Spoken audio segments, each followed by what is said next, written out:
At kung bago ka pa lang sa akin channel, please like, subscribe, and hit na rin ang notification bell para updated ka sa lahat ng aking video. Thank you!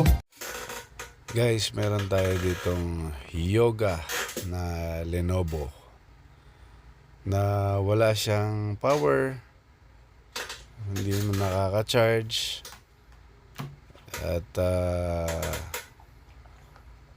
walang ilaw yung kanyang charger. Bubuksan natin para makita natin kung anong sira nito. Ito guys, automatic ano kasi to. Pag binuksan mo to, magbubukas na yan. Wala po siyang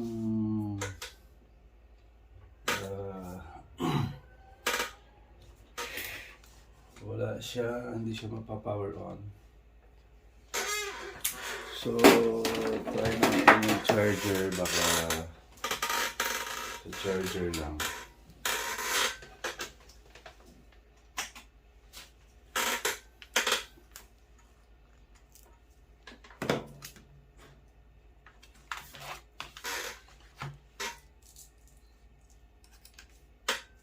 Yan, wala siyang ilaw. Wala siyang ilaw. So, ibig sabihin, baka may shorted sa loob. Bubuksan na natin.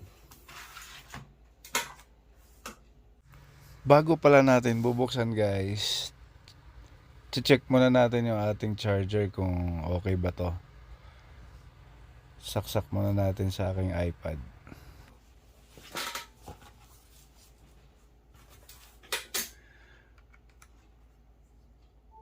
Yan, nagcha-charge naman siya.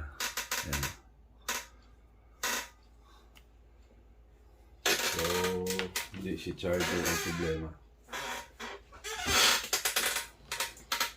Buksan natin.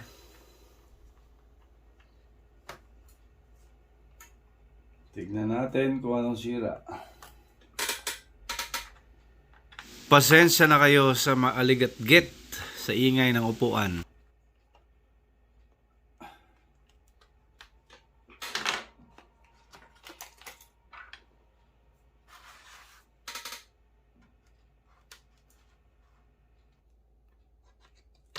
Ang pagbukas nga pala na ito guys, dahan-dahan lang.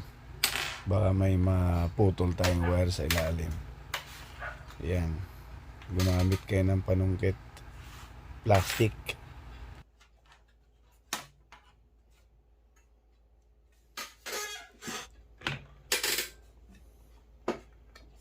Ngayon, maghahanap tayo ng shorted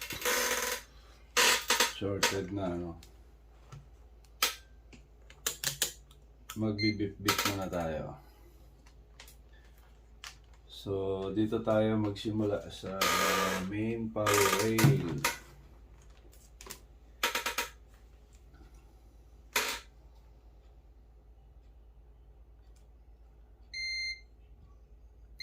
Pagka shorted, ganito ang ano.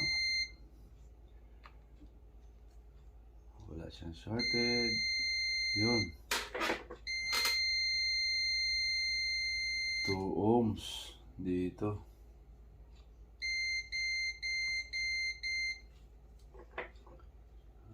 Okay.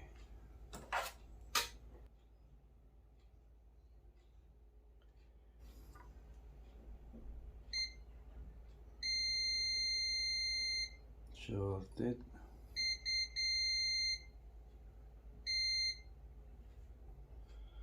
So kaya siya walang power dahil shorted siya. Okay. Method na to pinagbabawal na technique.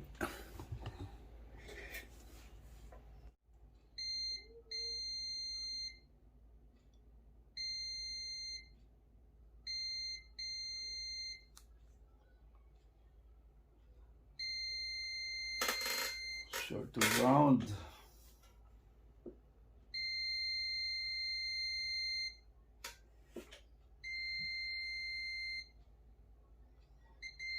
So dito na area, naka 4 ohm siya.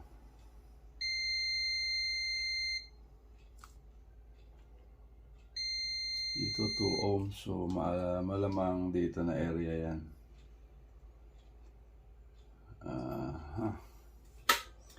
Wala na siyang voltage na pumapasok dito after ng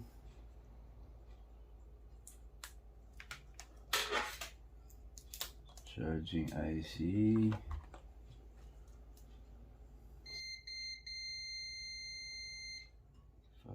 Dito lang. Subukan natin ihang itong capacitor na to. Ihang natin itong isang capacitor na to. Sa 4 ohms. Tanggalin muna natin yung battery.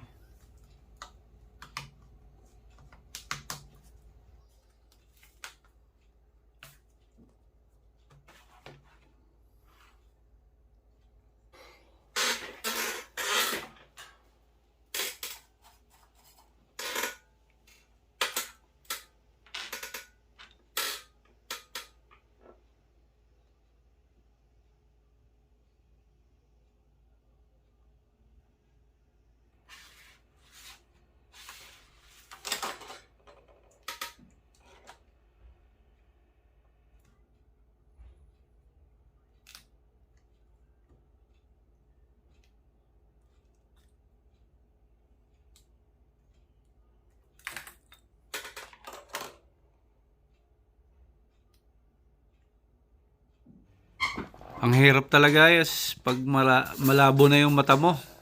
Hirap silipin.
Ang hirap tanggalin guys kasi sobrang liliit ng pyesa.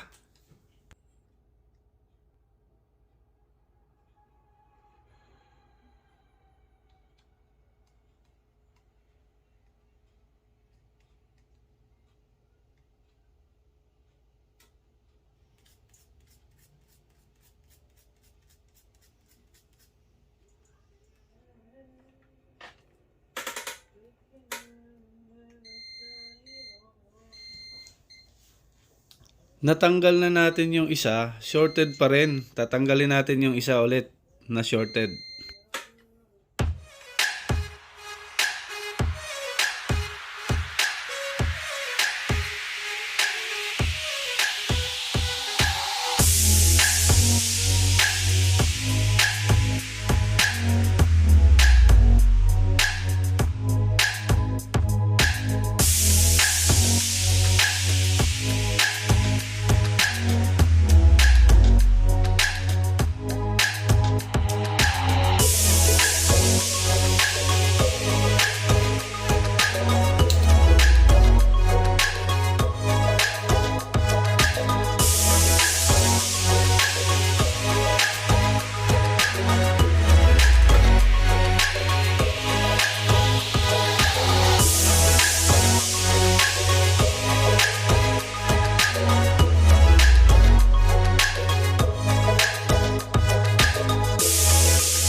Check natin yung capacitor.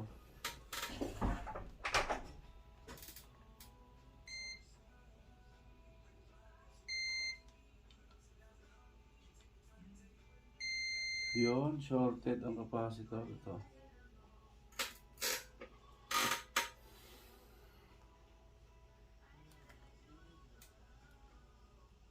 Wala na siyang sorted.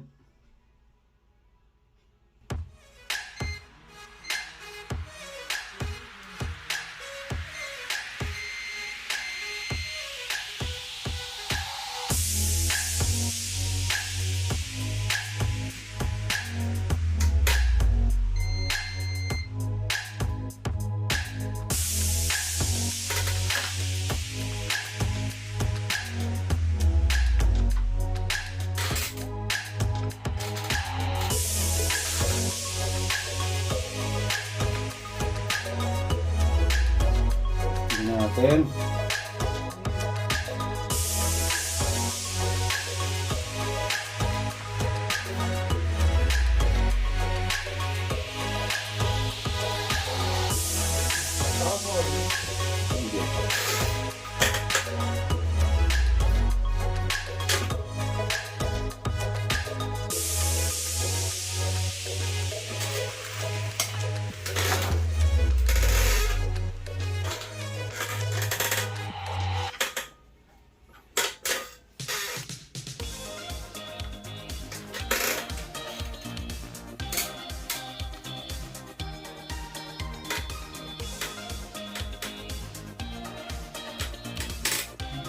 Ang kanyang pan.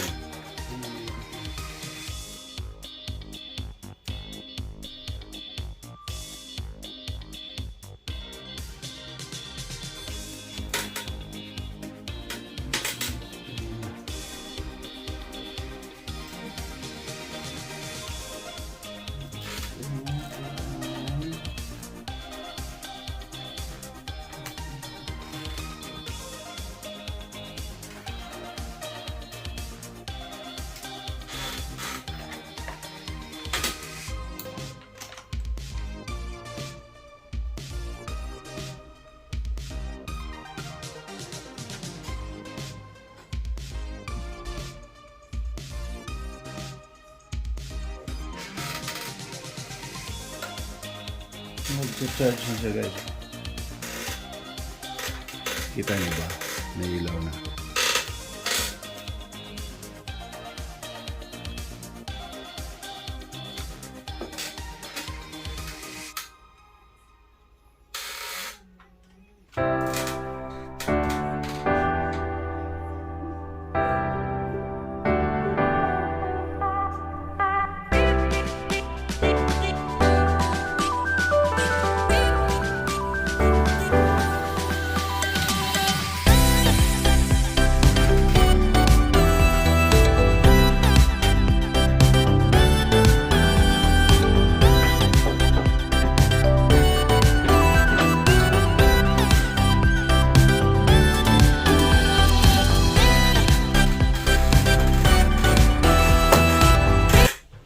Ayun na, guys, oh.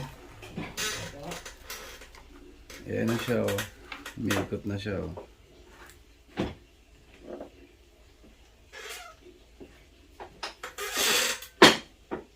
Yan, recovered, oh. Ayan, so back to life ang ating computer, mga guys. Ayusin na natin, patayin muna natin.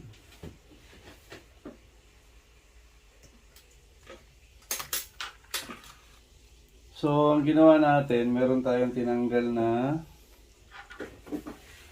dalawang capacitor na shorted. Ito, napakaliit ito.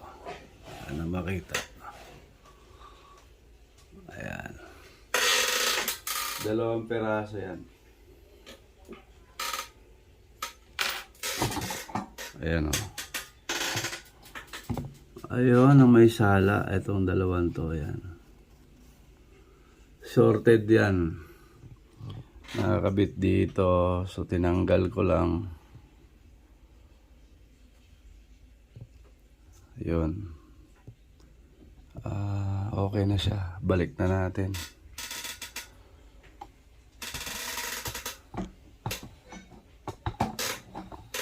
Balik na natin yan.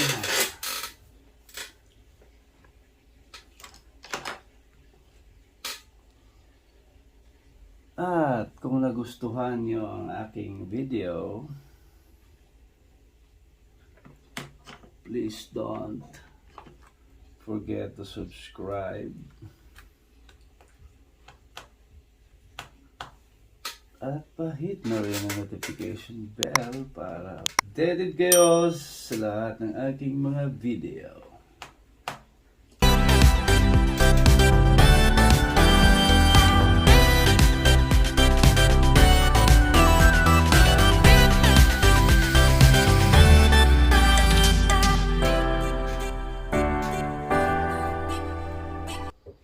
So, ang nangyari dito guys, may dalawang shorted na capacitor. Yun ang tinanggal natin sa hinang.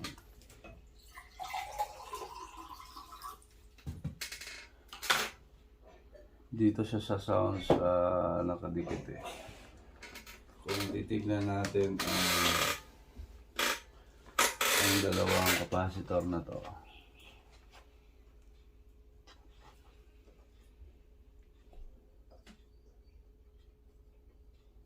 Patay ang ating multimeter. Yun. At yung isa. Ay, yung isa. Yun din. Ganoon din. So, dalawa siyang nasira dito. So, confirm guys na shorted yung dalawang capacitor na tinanggal natin.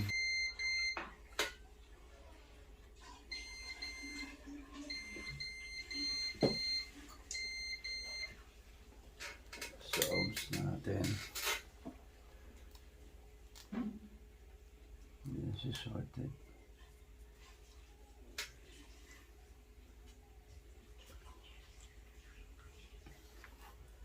Schematic diagram para makita natin kung ano yung tinanggal natin.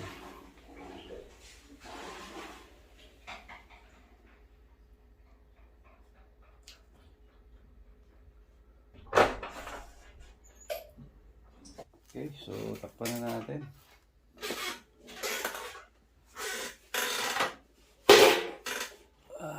Ay.